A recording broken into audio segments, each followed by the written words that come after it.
अमरावती महानगरामध्ये गेल्या 2 ते 3 महिन्यांपूर्वी अनेक तरुणांनी चांगली नोकरी मिळण्यासाठी ग्लोबल फार्मासिस्ट या परराज्यातील कंपनीच्या म्हणण्यानुसार प्रत्येकी 3000 रुपये भरले होते। परंतु काही दिवसातच ही कंपनी बंद झाली आणि भरलेले पैसे परत मिळणार नाही अशा प्रकारच्या उडवाउडवीची उत्तरे कंपनी व्यवस्थापनाकडून सांगण्यात येत होती। आधीच कोरोना महामारी आणि त्यात कंपनीकडून झालेली फसवणूक यामध्ये त्रस्त झालेल्या तरुणांनी न्याय मागण्याकरिता अखेर महाराष्ट्र नवनिर्माण सेनेचे कार्यालय गाठले व आपल्या व्यथा मांडल्या। त्यावर तात्काळ महानगर अध्यक्ष संतोष बद्रे यांनी कंपनी व्यवस्थापनाला मनसेचा दम देताच 7 दिवसात ठरलेल्या वेळेमध्ये कंपनी व्यवस्थापनाने आणि त्यांच्या अधिकाऱ्यांनी मनसेच्या कार्यालयात येऊन सर्वांच्या समक्ष तरुणांचे पैसे परत केले। या फसलेल्या जवळपास 40 ते 50 तरुणांना अखेर महाराष्ट्र नवनिर्माण सेनेमुळे न्याय मिळाला, म्हणून सर्व तरुणांनी संतोष बद्रे आणि सर्व पदाधिकारी व महाराष्ट्र सेनेच्या सैनिकांचे आभार मानले। यावेळी महानगर अध्यक्ष संतोष बद्रे समवेत शहर अध्यक्ष गौरव बांते, जनहित कक्ष जिल्हा संघटक प्रवीण डांगे, शहर उपाध्यक्ष नितेश शर्मा, सचिन बावनेर, सुरेश चव्हाण, विभाग अध्यक्ष रुद्रा तिवारी, मनीष दीक्षित, शहर सचिव राजेश धोटे, विक्की थेटे, सूरज बर्डे, बबलू आठवले, रोशन शिंदे तर विद्यार्थी सेना शहर अध्यक्ष हर्षल ठाकरे आदी महाराष्ट्र नवनिर्माण सेनेचे सैनिक उपस्थित होते। नमस्कार। महाराष्ट्र नवनिर्माण सेनेच्या कार्यालयातून आपण थेट आहोत। गेल्या 1.5 ते 2 महिन्यापूर्वी परराज्यातून एक औषधांची कंपनी आपल्या अमरावतीमध्ये व्यवसायासाठी त्यांनी सुरुवात केली होती। ग्लोबल फार्मासिस्ट म्हणून त्या कंपनीचं नाव आहे आणि आपल्या अमरावतीतील अनेक तरुणांना त्यांनी त्या कंपनीला जॉईन होण्याचे आवाहन केले आणि त्याबद्दल पगार सुद्धा चांगला, म्हणजे जवळपास 10 ते 11 हजार रुपये पगार आम्ही देऊ असे सुद्धा कबूल केले आणि औषधांची घरपोच डिलिव्हरी हा या कंपनीचा उद्देश त्यांनी सांगितला।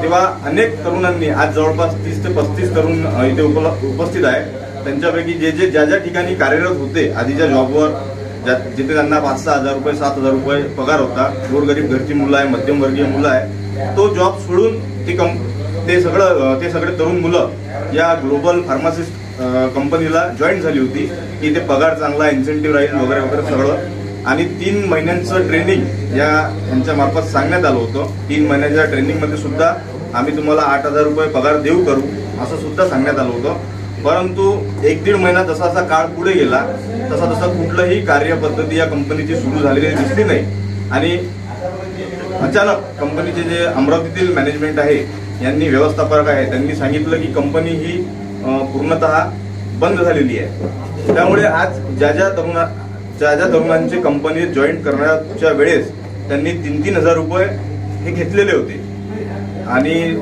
हे पैसे त्यांचे अटकलेले होते। हे पैसे गोरगरीब घरची मुलं, पैसे अडकलेले आहे, जॉब नाही, पूर्वीचा जॉब सुद्धा सुटला। अशा अवस्थेत ही सगळे मुलं न्याय मागण्याकरिता महाराष्ट्र नवनिर्माण सेनेच्या या जनसंपर्क कार्यालयावरती आले। महानगर अध्यक्ष संतोषभाऊ बद्रे यांच्याशी त्यांची बैठक घेतली, आपली व्यथा मांडली। अनेकांच्या म्हणजे परिस्थिती भयानक आहे सध्या कोरोनाची।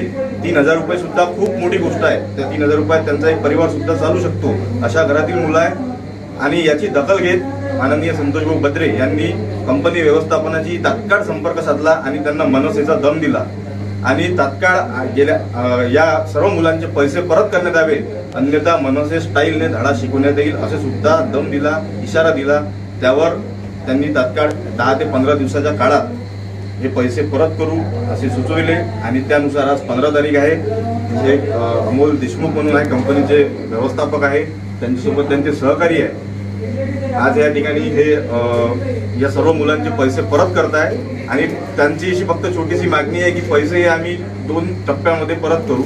त्यामुळे त्यांनी आज एक टप्पा देऊ केला, त्याबद्दल सविस्तर ते सांगतील। Vidarbha news bureau, Amravati.